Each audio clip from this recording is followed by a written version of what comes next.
Thanks a lot. Pleasant good night to the wonderful people of Central Kingston. I'm not going to do like my colleague Israel Bruce and call all of the village names, and then I miss out one or two and I'm in a lot of trouble. But every nook and cranny, as Pato would say, in Central Kingston. Indeed, it's a pleasure to be with you here tonight. And I want to thank from the bottom of my heart my party chairman, the chairpersons of the various party groups, P.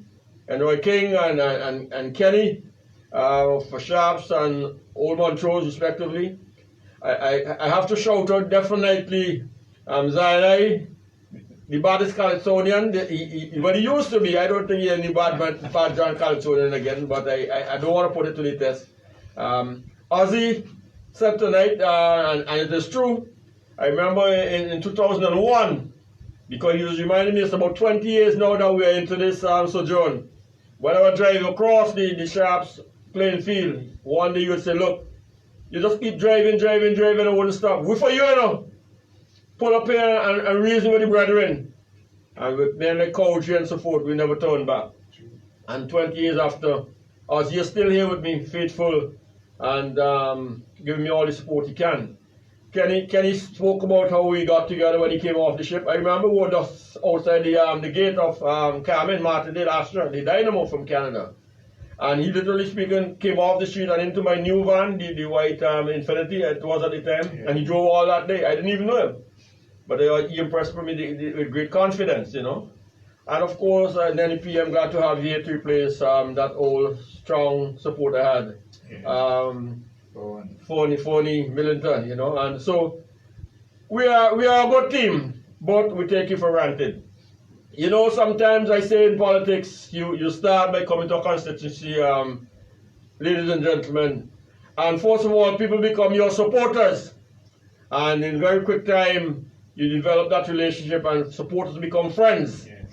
And within a matter of weeks, months, before you see Jack Robin, those supporters become family. Those of us who are here tonight on this platform, and I like to say for a virtual presentation, I'm simulating being in Lago Heights. Yeah. I consider them to be my family. True. And yes, as Ozzy indicated, if they call me in the dead of the night, I drop what I'm doing and I go to attend to them because they would only call me because they need what I'm doing. Yes. Now, the moment at hand, we are in the midst of an economic crisis brought on in St. Vincent, the Caribbean, and the world as a consequence of a health phenomenon, a virus. And in St. Vincent, we are consumed with the challenges that presents. Zainai was absolutely correct tonight when he put it in Zainai language, that this administration loves a crisis. Yeah. They love to see some disaster. And let nobody fool you. Every time there's a disaster in St. Vincent and the Grenadines, the government ends up being better off. True. Because they are able to put their hands on money, which they normally don't have in their regular budgeting provision. And that is why the proof of the pudding is in the eating. If you look on the Facebook posters, or even on the WhatsApp, or any of the social media, you can see how shamelessly they are in fact taking taxpayers' money at this time and projecting themselves, father and son, and even those who should know better, Sloboto, presenting themselves as if it is they are spending ULP money, party money, to present these sorts of improvements or help and assistance to people. When in truth and in fact, they came to the Parliament of St. Vincent and the Grenadines, asked us to speak in a non-partisan way, and to lend them our support. And within days and weeks, they're now turning around and representing to you that whatever is being done is done out of their good-heartedness and out of their pockets and out of their money. No Sankey to sing so. True. What you are getting back is absolutely your own money because it's coming to you by way of loans or by grants from the international and regional agencies. So they need to put an end to that shameless conduct. In fact, Daniel Cummins, my colleague, put it right today. Along with one or two other incidences, conduct of that nature really represents misbehavior in public office. And they should put an end to it and put an end to it now. Now, I've been around in politics for a little while, certainly as a representative. But let me make it be abundantly clear. I have been on the political platform for the New Democratic Party in every election since 1984. So I was there in 84, 89, 94, 98, 2001, 5, 10, and 15.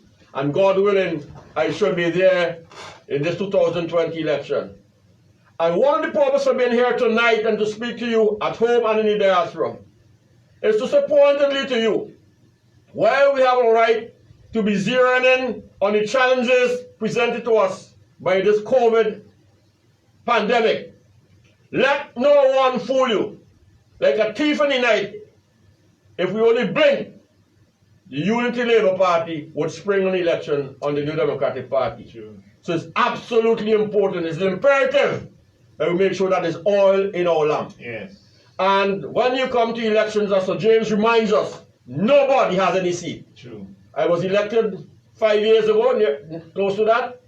But when the bell rings, all man is man. We are on equal footing. I take the point, I said earlier, by all of those who presented before me, that is an important factor of Central Kingston politics.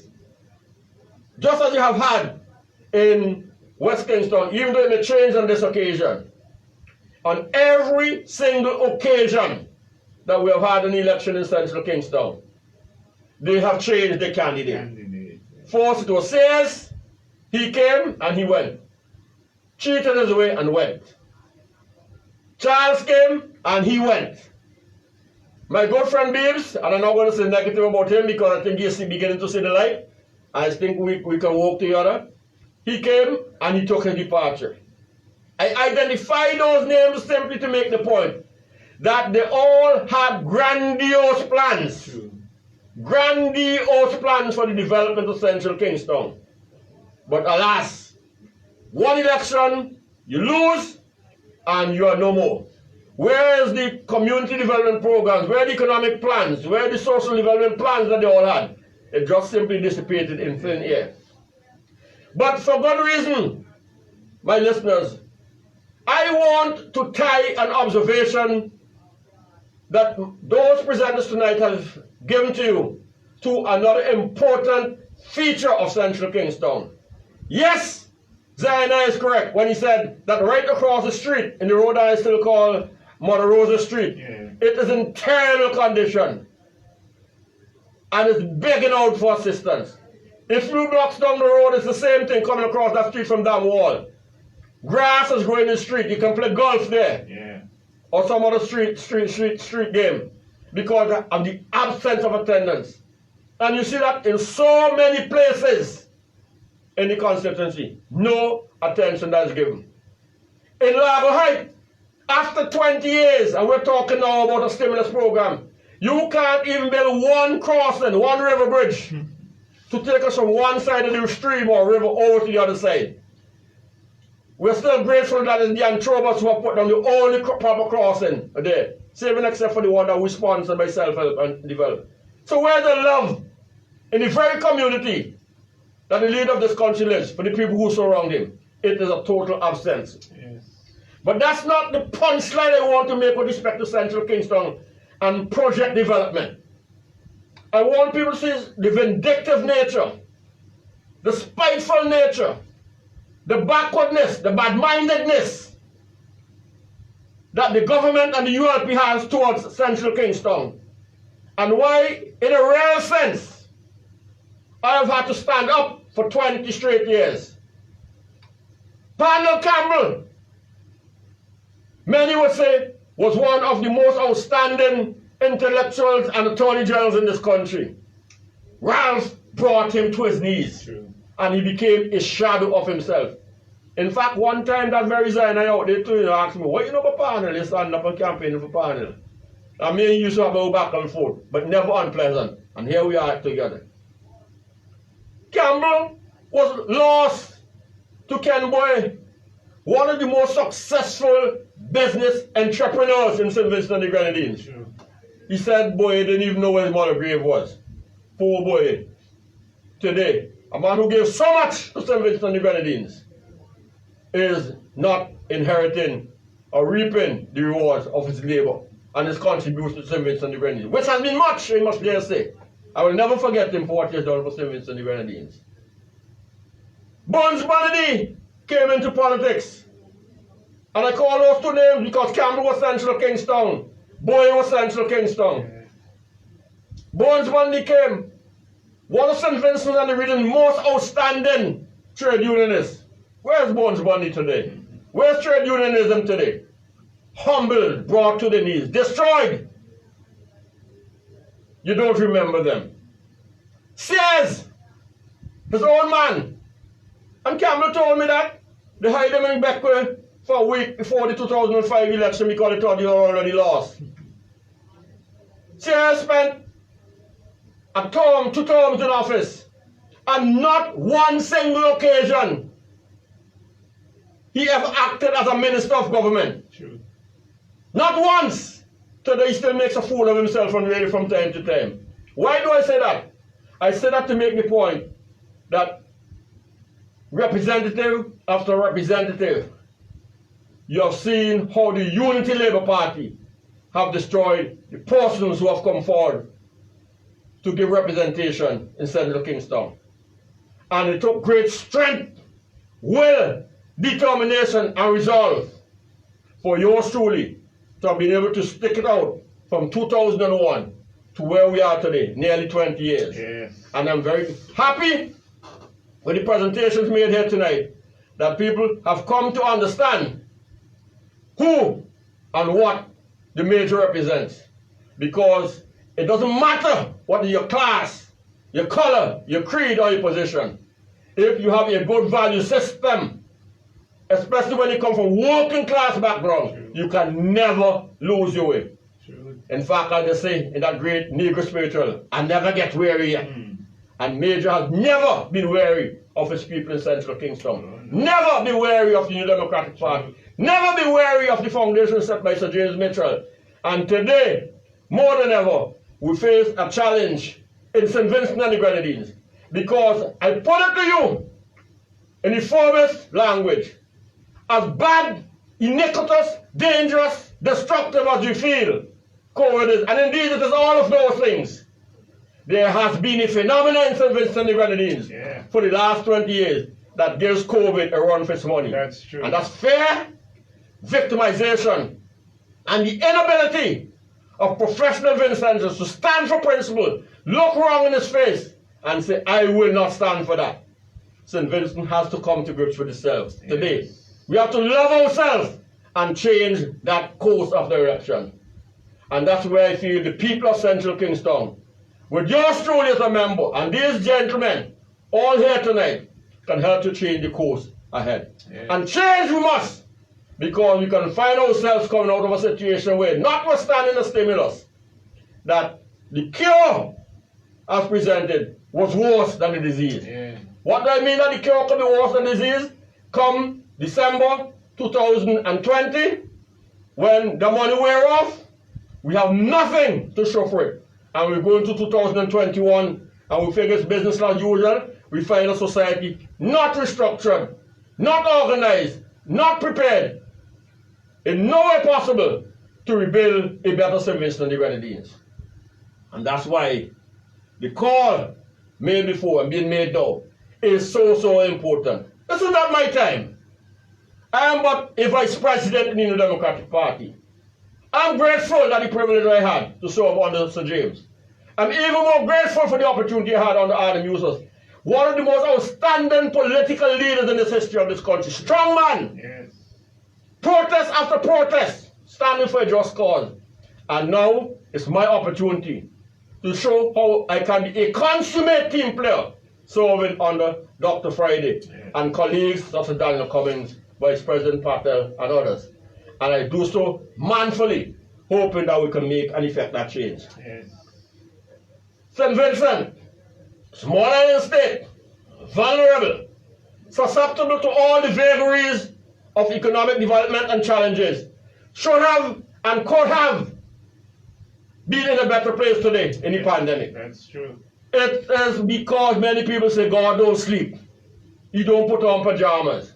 but had that COVID virus visited us with a vengeance that we see is attacking the United States of America, the United Kingdom, and other diasporas, we would have been in a terrible place. Yeah, because only now in May, we are beginning to see some semblance of an ability of a people to be able to address the challenges that will be brought on by that epidemic, or pandemic as it is.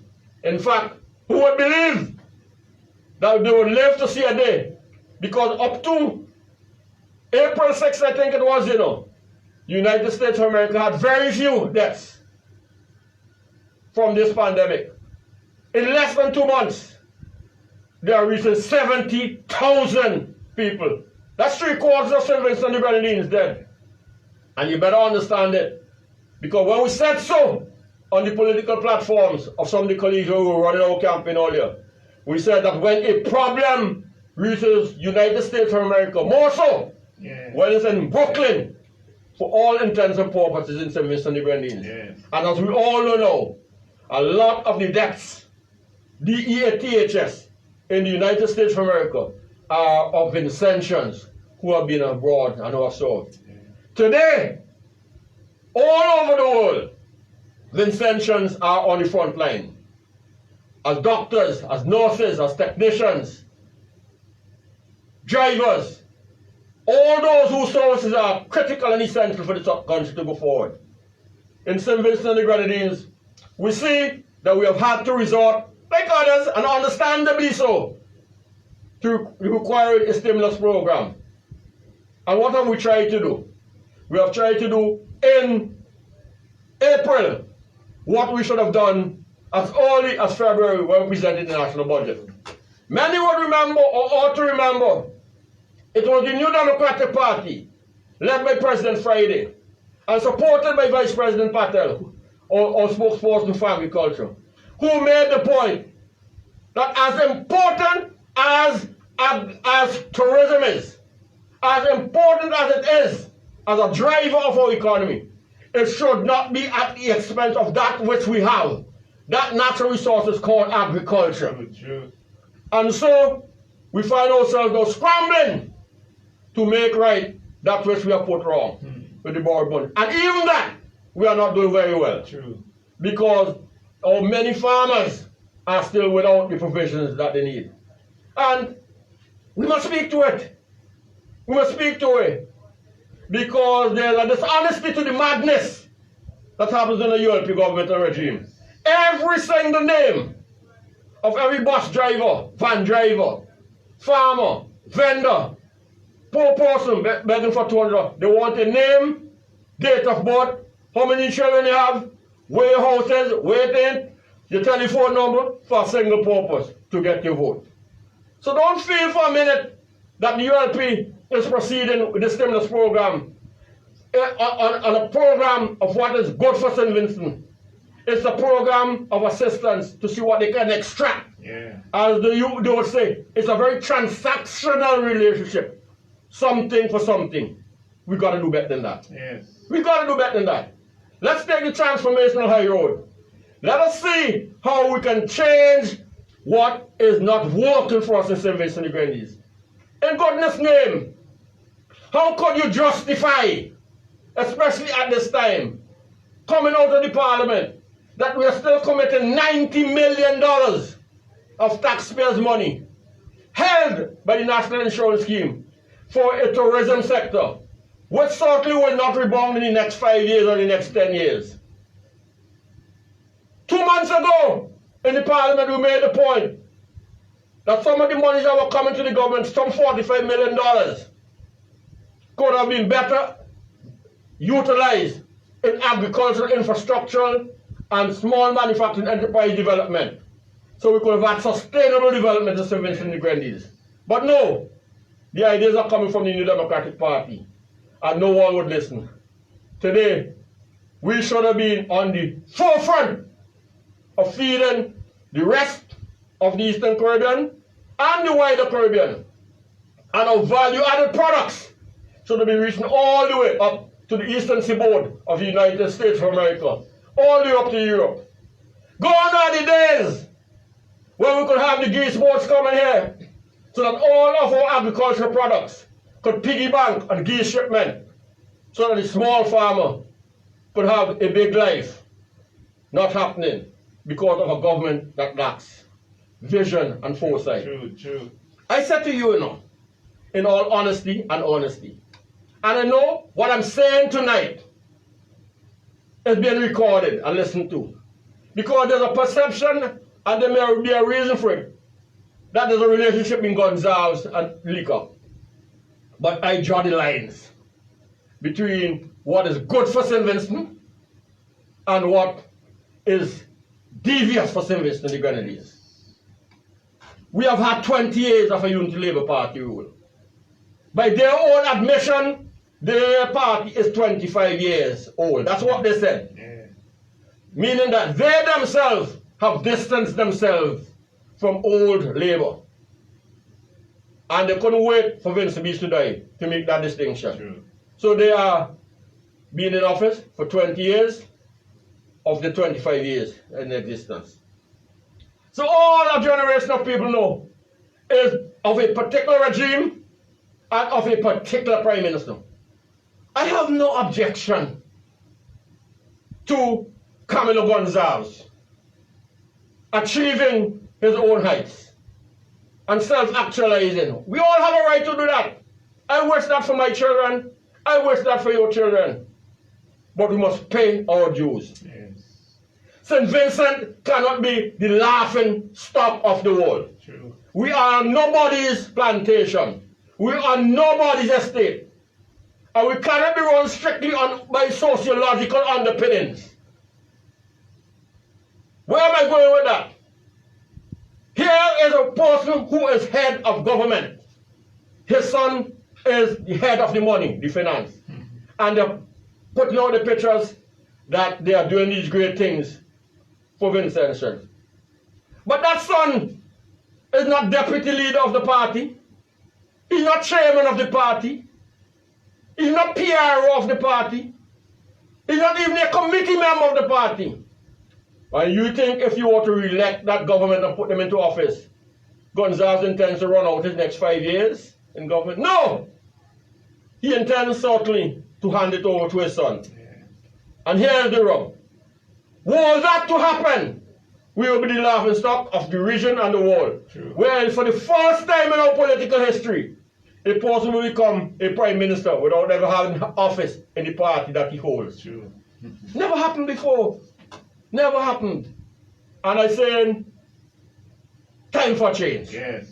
Give some other sets of people the country to run. Even if you don't want to make it to NDP, get a group of concerned citizens, academicians, intellectuals, farmers, fishermen, community leaders, trade unionists, whoever it is. But in any event, the New Democratic Party under Dr. Friday makes a good case to be that party of choice. True. And I'm saying we have within the party, not all perfection, but we have a skill set. True. We have a diversity. We have wilderness years that counts for something. True. Wilderness years that counts for something. What do I mean by that? Compare and contrast those who have come forward to offer themselves for service in the New Democratic Party. Matthews and Oliver, 20 years straight out of university, and the Soxall. Nature Stevens, from a young dem to a senior person in the New Democratic Party, to take up the mantle from a Jerry Mary Scott, knowing full well they'll be battered and bruised. Daniel Cummins, who could have lived a better life. Quebecers, successful and outstanding barrister at law, all coming and offering their services to a party. Dr. Friday himself leaving Canada and coming back to offer himself service. In opposition. That's what I want to make the point. Coming back and offering himself in opposition and knowing that you have to struggle. Contrast that with the other guys. All wanted to eat a food. All want a next job opportunity to climb on the retirement years. As you retire from this at the pinnacle, let me see if I can go one step higher. Not to struggle and to sacrifice, but simply to live high on the hog. No. You have been able to see us, examine us, and know what we stand for. Using my own self as an example. I don't come to you in the next general election as a virgin politician. You know what is with me in the day, the person you see in the night. Yeah. You know, if I can do it, I'll say I can do it. If I can't do it, I'll say I can't do it. I'm more likely to say I will try. And certainly I will try. And that is so for me as it is so for many and most of my colleagues. We give it the best shot that we can. Yes. But the truth be told, St. Vincent and the Grenadines needs at this time a group of men, a political party that is based around an ideology of St. Vincent Force, Yes. dispensing with that fair element in our society, a bringing together of our people. Yes. We can't in St. Vincent and the Grenadines follow the wars of what's in the United States of America. What do I mean by that? A few weeks ago, indeed a few days ago, the people in the Grenadines, in particular in Beckway, suffering from a ridiculous water shortage. As of a right, and as of a principle, and as of a passion, their representative, Dr. Friday, makes appeal after appeal of appeal for water for Beckway. He appeals to the competently run water authority to give them some support. Water arrives in Beckway. My God, he's the leader of the opposition. He's the representative of Beckway.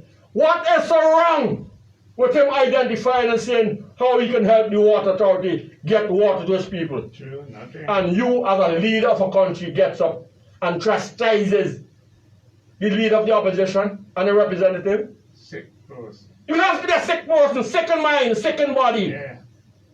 I took to the parliament 2 months ago a fundamental question.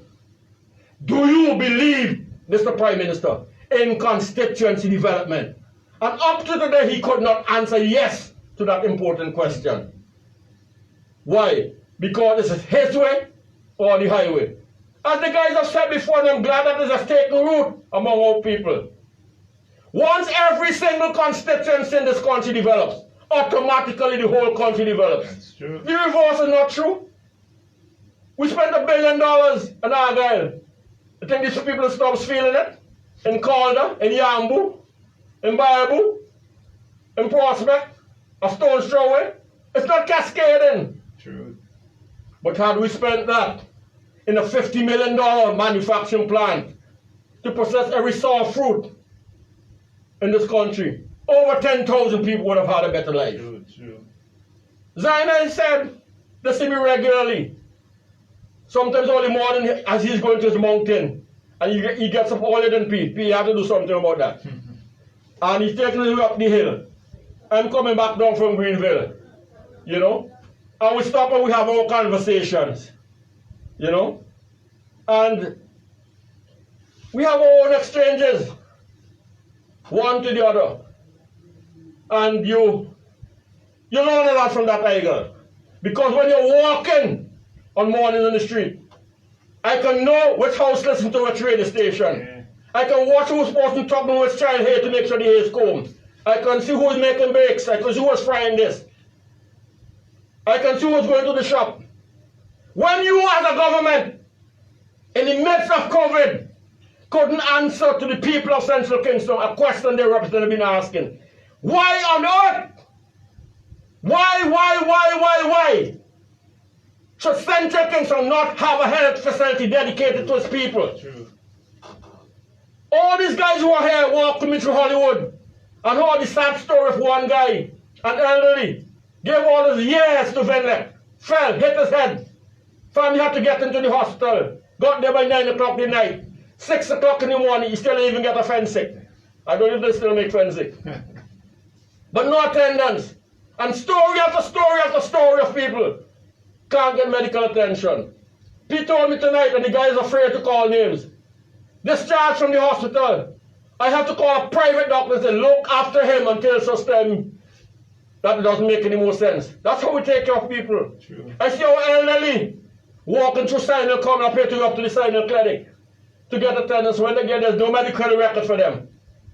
What happens tomorrow or next week or the week after if COVID really makes a descent on St. Vincent and the Grenadines? Where are you going to house the people from Lager Heights and Green Hill and Sharps and Murray Village? Where are you going to put them? Where is the extra room in the extra bed? Where is the dedicated health care? None. And you can stand up for government and say that Central Kingston don't need a facility. That same house out there started building and rebuilding the public bath. I went with them on Saturday morning, got the materials from Lane's Hardware to get that project going.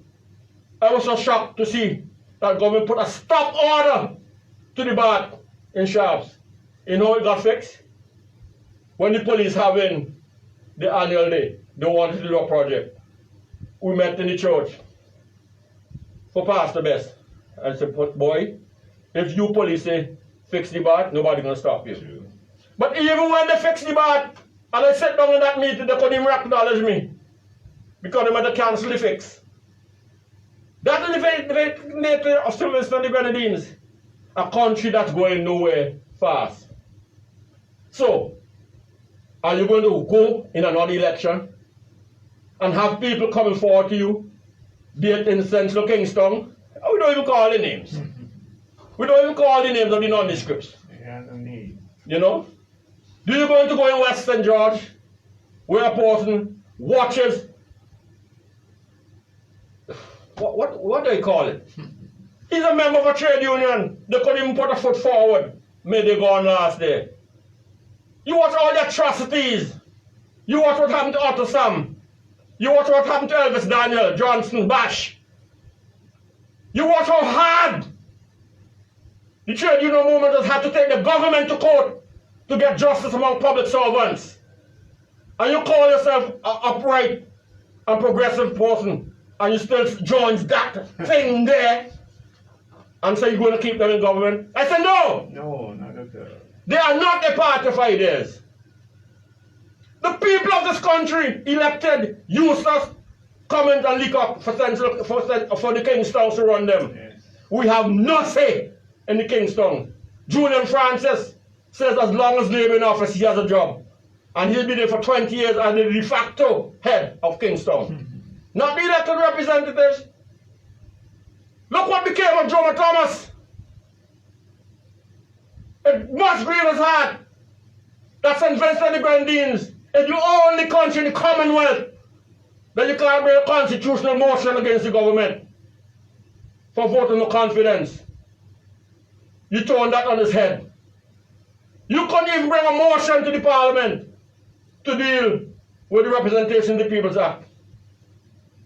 This election will come without an outcome of the 2015 election. And I can speak to that.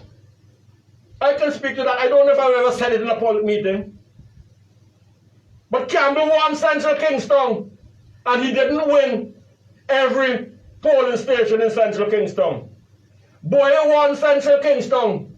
He didn't win every polling station in Central Kingston. In Sharps. Sears won Central Kingston. He did not win every polling station in Sharps.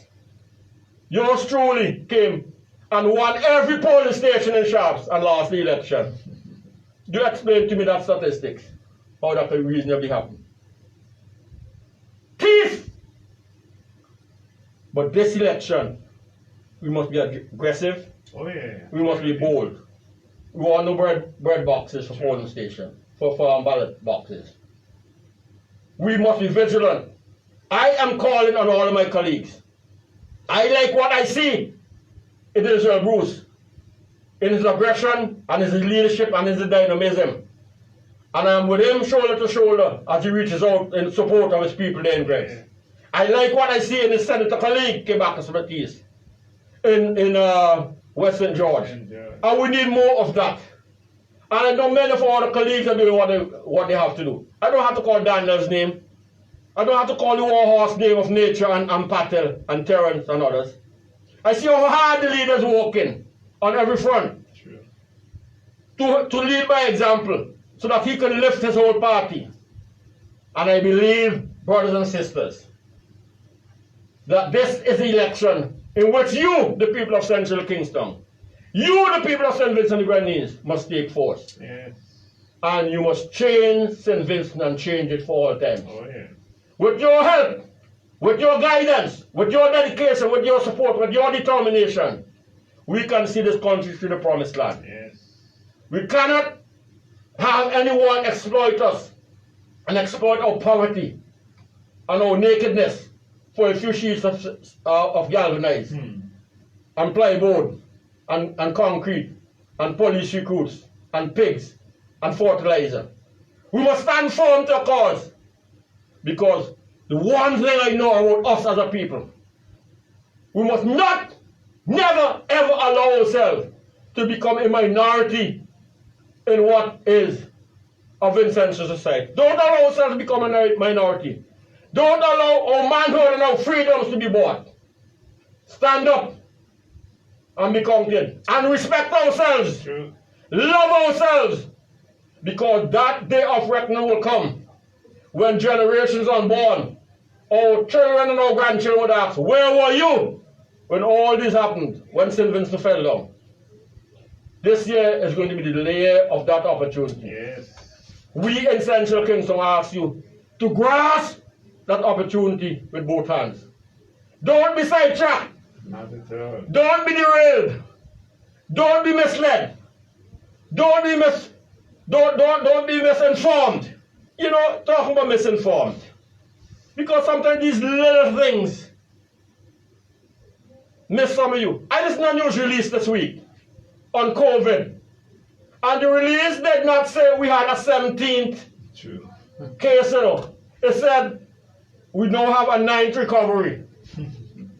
The lead statement was that we had another person recovering from COVID. Then they said you had a new person get COVID. That's how much they are manipulating information. One day it is Nemo giving the information, and next day the Minister of Housing, the other day the police, a third day some. I mean, come on. The Minister of Health wants to hold a press conference. He finished, he packed the books to go. The Prime Minister takes over. The Minister of Finance has a press conference. He packs his books to go. The Minister of Finance takes over. What happens? One person went to school. Was Vigilance right when he said we were an encyclopedia and 15 copybooks or 14? No. This new Democratic Party has an opportunity to put a new stamp on St. Vincent and the Grenadines. Yes. This is the time to restructure, reform, and reorganize. As Bishop would say, this is a time for a total reset. Yes. We are here to hold each other's hand to build a better St. Vincent and the Grenadines. This Central Kingston will be taking a lead role. And we know they'll come at us. Yes. But we are fortified. We are strong. We are resilient. We have the resolve. We are no miss of this and miss of that. Permanent secretary this, permanent secretary that, doctor this, doctor that, lawyer this, lawyer that. The simple salt of your people. You heard them here tonight. Speaking from the heart.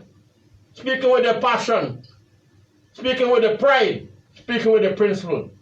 And decency and character will always triumph over ugliness and worthlessness. Yes. Good night.